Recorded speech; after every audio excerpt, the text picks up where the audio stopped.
My time teaching at Pioneer this semester has been one of my best semesters as far as growth and improvement as a teacher.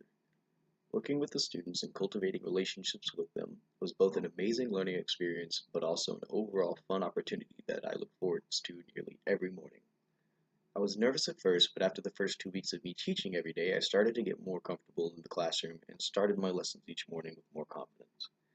As I got more comfortable in class and less concerned with making some kind of mistake, I began to notice that my students were bored in class and weren't very engaged in the lessons, so I started to experiment a little with my assessment methods.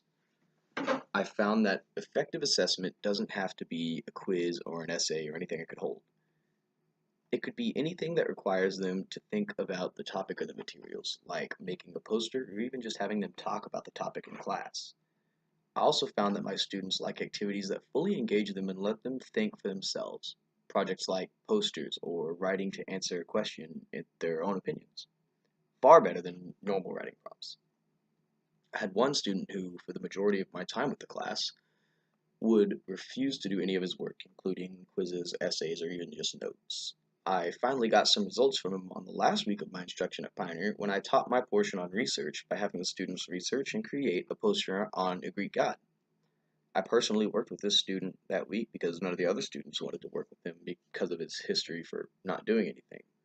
While working with him, I allowed him to choose any Greek god he wanted, even outside the main 12 that I was having the other pairs choose from. Once he had a god that he was interested in, I just showed him what to do on the computer and said that I had to leave to help the other students and asked him to have something for me when I get back. I basically used this tactic the entire week, and by the end, I got him to create an entire poster on Thanatos, the Greek god of death, with only a small amount of input on my part. I discovered that I work really well with this age group, and that the students connected with me as their teacher and liked having me there.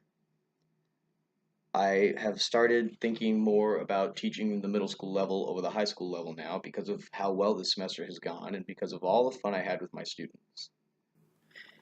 I feel ready for my next placement, and I'm anxious to get started working with more students and working on further improving my teaching skills as I do.